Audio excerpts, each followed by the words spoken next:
Buongiorno a tutti e benvenuti su Lingue d'Italia. Oggi attraverseremo il confine a Chiasso per andare in una terra italofona dall'identità complicata, il Canton Ticino. Una repubblica democratica di cultura e lingue italiane, dice la Costituzione cantonale.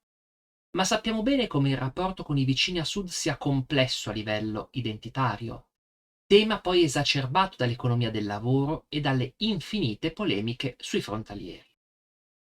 Proprio per questa ragione non voglio mettermi a fare, diciamo così, Italiansplaining ai nostri amici del Ticino, anche perché noi italiani abbiamo poco da insegnare, ma voglio mettere al loro servizio le mie conoscenze in materia di tutela del patrimonio linguistico, così che possano tutelare in modo più efficace il dialetto ticinese, perché lo merita.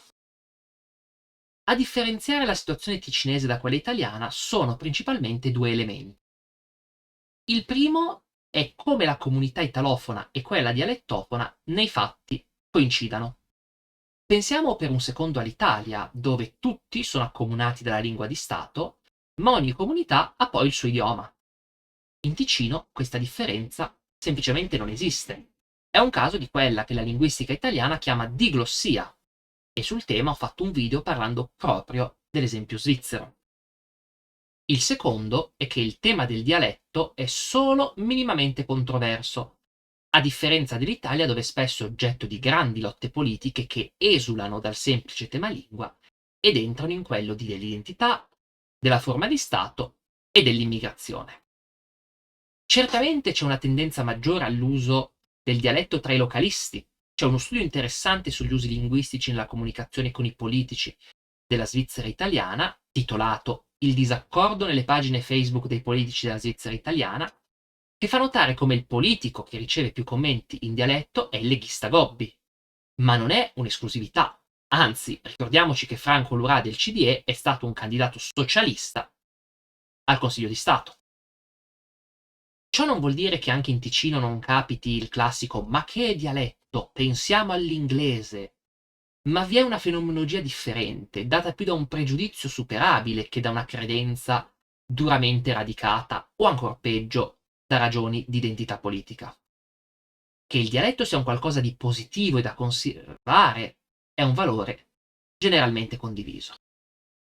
I ticinesi infatti vivono in una situazione di positività verso la salute del proprio dialetto e hanno quindi fiducia nel modello diglossico. Il cantone organizza corsi di dialetto, lingua e cultura ticinese, ma l'insegnamento nelle scuole non è mai stato approvato ed è controverso, anche tra i poeti dialettali, per ragioni non dissimili da quelle dei colleghi italiani. Quale dialetto? Con che grafia? Chi lo insegna? E gli stranieri? Ma permettetemi il paragone un po' così.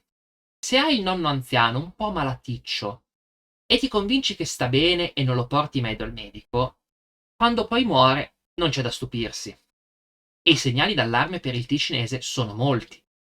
Solo il 25% della popolazione lo parla. Il calo, quantomeno, è stabile da anni. Ma le stime dell'Osservatorio linguistico della Svizzera italiana sono tremende. Nel 2100 solo l'1% parlerà il dialetto. Salvare una lingua parlata dal 25% della popolazione è fattibilissimo. Sono state salvate lingue messe decisamente peggio e per fare un esempio, nell'area di Barcellona i catalanofoni abituali sono circa il 27%. Però bisogna muoversi prima che sia troppo tardi. Dunque, cosa dovrebbe fare il Canton Ticino per dare un futuro al ticinese? E cosa dovrebbe fare la società ticinese? La prima cosa, abbastanza ovvia, è parlare esplicitamente di lingua. Il termine dialetto porta una carica di inferiorità che rende difficile la tutela quando in fase di arretramento. Si può discutere molto poi se tale riconoscimento dovrebbe andare al lombardo o, seguendo l'esempio lussemburghese, al ticinese. Il ticinese gode di una standardizzazione grafica e di un dialetto di Coinè inesistente, quantomeno ad oggi, in Lombardia. Ma una cesura con la Lombardia rischia di diminuire il bacino di utilizzo della lingua e potenzialmente togliere opportunità d'uso e salvaguardia. Fossi ticinese punterei a una dizione un po' democristiana, come lombardo-ticinese, rimarcando l'appartenenza dei dialetti ticinesi al gruppo lombardo, ma mantenendo una certa autonomia nominale, che può risultare utile, ad esempio nel mantenimento di un proprio standard ortografico, senza dover seguire gli sviluppi sotto Ponte Chiasso.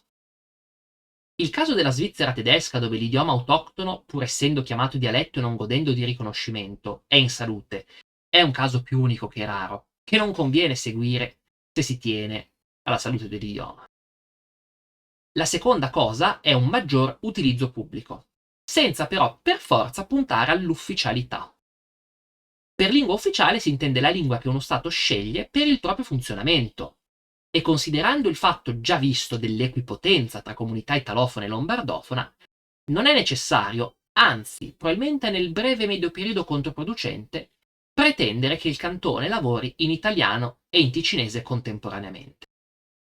Per uso pubblico si intendono per esempio i segnali bilingue per le località e gli uffici della pubblica amministrazione, la presenza di intestazioni ed etichette bilingue nei documenti pubblici, la traduzione di siti web ufficiali e di alcuni documenti di grande importanza, come può essere la Costituzione cantonale, permettendone anche l'uso negli uffici pubblici in modo più strutturato rispetto a quanto accade oggi. Sono misure di costo molto limitato, ma che danno enorme dignità a un idioma, favorendone l'adozione spontanea e il desiderio di tutela. Sul tema di come il riconoscimento pubblico influenzi la percezione di una lingua, Brasca ha fatto uno studio interessante. Ho fatto un video per commentarlo, vi lascio il link in descrizione. Considerando che i soldi non sono infiniti, è decisamente più sensato che il cantone funzioni in italiano e che i soldi vadano destinati al terzo settore, all'accademia, che poi studia e valorizza la ricchezza linguistica nel pubblico. Terza cosa, la comunità ticinese deve realizzare e affermare l'importanza del ticinese come parte della propria identità e cultura. Finché si ragiona con il dialetto inutile e si pensa che il suo uso pubblico sia una lesione dei diritti degli immigrati, cosa tra l'altro assolutamente non vera, si destina l'idioma alla scomparsa. Se invece il ticinese fosse parte del bagaglio identitario e culturale necessario, tra virgolette, del Ticino, sarebbe anzi una sua priorità la diffusione nei nuovi arrivati. La maggioranza assoluta degli stranieri residenti in Ticino è comunque, almeno lo scorso anno, costituita da italiani, il che è un fattore certamente degno di valutazione nel definire la politica linguistica. Quarto, ma decisamente il più importante, l'insegnamento scolastico. Esso è assolutamente necessario se si vuole preservare una lingua, necessario ma non sufficiente. Ma senza la scuola non si va da nessuna parte. Lo stato dell'arte dell'insegnamento bilingue nella scuola è la cosiddetta immersione linguistica. Invece di avere un'ora o due di dialetto ticinese come materia, una parte del programma verrebbe svolta direttamente in esso. Considerando che italiano e lombardo non sono certamente klingon e jugopotamiano, ma lingue cugine, nulla vieta di estendere l'insegnamento grammaticale e letterario della lingua italiana, includendo le nozioni grammaticali e fonetiche del lombardo e la sua letteratura. La comparazione tra idiomi romanzi, specie in una nazione plurilingue come la Svizzera, può essere un grande tesoro per il loro apprendimento. L'importante è che tale insegnamento avvenga tra due lingue, e non tra una lingua e un dialetto, magari con una visione folcloristica, stile portiamo gli anziani a insegnare il dialetto, i giochi, le tradizioni e via discorrendo. Anche quelle sono cose importanti, ma non come parte di un serio programma di apprendimento di una lingua. Permettetemi la provocazione, sarebbe serio un insegnamento di italiano dove vengono i nonni a vedere come si fa la pizza, si gioca a briscola e si suona il mandolino? Certo che no. Concludiamo con una cosa forse ovvia, ma che va detta. Occorre uno sprint finale delle autorità linguistiche per produrre documenti, corsi, infografiche e altro materiale necessario per queste misure. Libri di testo, linee guida, documenti ortografici, traduzioni ufficiali. Sono tante le cose che andrebbero introdotte prima di un'opera di salvataggio linguistico come questa.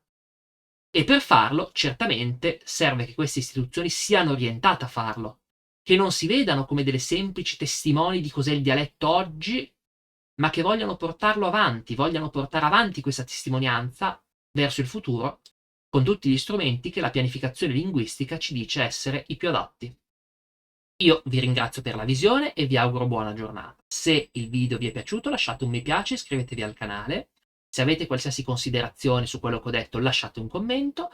In descrizione trovate anche dei modi per supportarmi più direttamente e buona continuazione.